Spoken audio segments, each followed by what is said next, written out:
We're starting in with a new play today on Shakesyear. Yay! We're going to start in on Thomas of Woodstock, which, oh my goodness, so much hot goss around this particular play.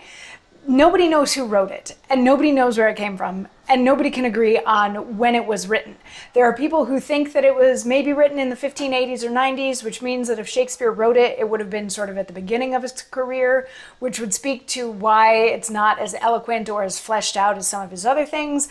But somebody made a bet somewhere along the way that it was definitely Shakespeare. They bet like £1,000 that it was definitely a Shakespeare play, but after like 3 different scholars examined it thoroughly, they're like, no, it definitely wasn't Shakespeare, and that poor guy was out £1,000. And then there's some people that say that this was a 19th century forgery of a Shakespearean play, and as far as we can tell, it was never really performed back then. So there's some that think that it was a forgery written back in Shakespeare's time, because people would do that. They would write plays and say that they were written by Shakespeare to try to get audiences to come, because he was very popular and people liked his plays.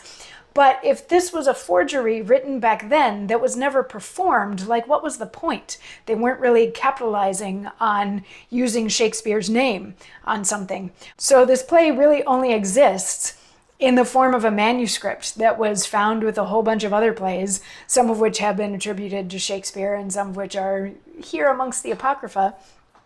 But it only exists as a manuscript that is unfinished.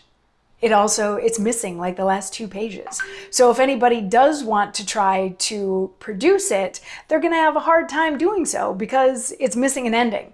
So there was one theater company in the 20th century that wanted to try to produce it. So they held a contest to see who could write the best Shakespearean style ending to it, to fill in those last couple pages that were missing. And they, panel of judges, they picked a winner and they put up a production, blah, blah, blah.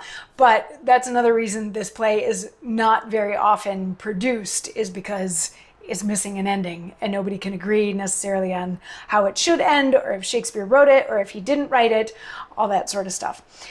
So also in the manuscript that exists, there are notes in the margins about, like, with actors' names and things like that, as if they were rehearsing it, but still they can't find a record of this ever having been actually produced or performed anywhere, and they don't even know which theater company would have had it back in the day to try to produce it. So lots of mystery around this particular play. But what makes it even more interesting is that it is sometimes called Richard II Part 1, because it precedes Richard II and is actually kind of the kickoff to the whole War of the Roses thing. If you remember, if you go back to Richard II, in the very beginning of Richard II, Bolingbroke and Mowbray are brought in front of King Richard, and they both have beef with the other one, and Bolingbroke accuses Mowbray of killing the Duke of Gloucester. The Duke of Gloucester is Thomas of Woodstock. Thomas of Woodstock was one of King Richard's uncles. He was one of Edward III's sons. There was Edward the Black Prince, there was Gaunt, there was Langley, and there was Woodstock, Thomas of Woodstock. So the 4 of them. Edward the Black Prince died, and Richard II was his son, so he became king at a very young age. So Langley, Gaunt, and Woodstock are Richard II's uncles. So yeah, that's sort of how some of the lineage lays out. And Langley is the Duke of York, Gaunt is the Duke of Lancaster, Woodstock is the Duke of Gloucester. So if you can keep all of that straight, I might use some of those names interchangeably along the way, but I will probably also remind you what some of those things are. So anyway, the fact that Richard II starts off with a who killed the Duke of Gloucester, and this is a play about that specific Duke of Gloucester, this is a prequel. Who knew that there were prequels out there that they found after the fact? But if it was written early in Shakespeare's career and not finished, maybe it was supposed to be the first one, but he didn't finish it and he got around to the other ones because the story, maybe he liked the story better. I don't know. Nobody really knows. So anyway, let's dig into the play. We're going to get to hear from John of Gaunt today, who is the Duke of Lancaster. But we start out, we're in just like a noble house in London where Gaunt and Langley and the Earls of Arundel and Surrey and some others have been having dinner. And they just sort of run onto the stage, everybody frantic. They've got napkins tucked into their things or over their arms, whatever. And they're freaking out because they all think that they just got poisoned at dinner. They're like, we've been poisoned and we need to get home before we die. And what were we eating? And would the king really poison us? Like we're his family. And Gaunt is like, does anybody have an antidote for this? But then Sir Thomas Chaney comes in. Sir Thomas Chaney is a servant to Thomas of Woodstock. Sir Thomas Chaney comes in and he's like, sorry, this was all a false alarm. The poison was in the wine that was going to be served after dinner, so you haven't drunk it yet. So everybody's okay, no worries. One of the friars alerted your brother, Thomas of Woodstock, the Lord Protector, that there was poison in the wine, and he immediately came to me, and we were able to like squash the whole thing. So all of you are fine. Nobody was actually poisoned just now. So York is like, thank goodness for Woodstock. And Gaunt says, a heavy charge, good Woodstock, hast thou had, to be protector to so wild a prince, so far degenerate from his noble father, whom the trembling French the Black Prince called. Not of a swart and melancholy brow, for sweet and lovely was his countenance, but that he made so many funeral days in mournful France, the warlike battles won at Cressy Field, Poitiers, Artois, and Maine, made all France groan under his conquering arm.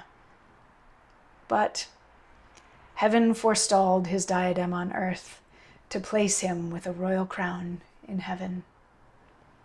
Rise may his dust to glory, ere he'd have done a deed so base unto his enemy, much less unto the brothers of his father, he'd first have lost his royal blood in drops, dissolved the strings of his humanity, and lost that livelihood that was preserved to make his, unlike, son a wanton king. So this is Gaunt giving us a little bit of exposition and a little bit of history. He's like, Woodstock, you've got quite a job in front of you to be the Lord Protector of Richard II, who is nothing like his father, Edward the Black Prince. He's like, Edward the Black Prince wasn't called that because he had like dark hair or anything. It was because he killed so many people in France that they were terrified of him. They were terrified of him showing up places. So he was known as the Black Prince. But, sadly, he was taken from us too early. And now we have Richard, but like Edward the Black Prince would not have let all of this happen. And for him to do something as stupid as try to poison his uncles, like Richard wouldn't, not even Richard would try to poison his uncles. Like this is, we should know better than that sort of thing.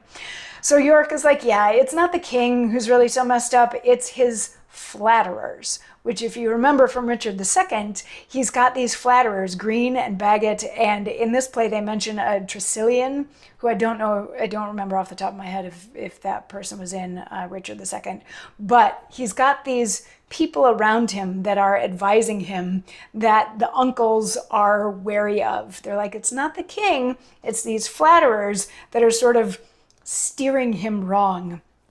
And Chaney chimes in too, and he names them so the audience knows who the flatterers are.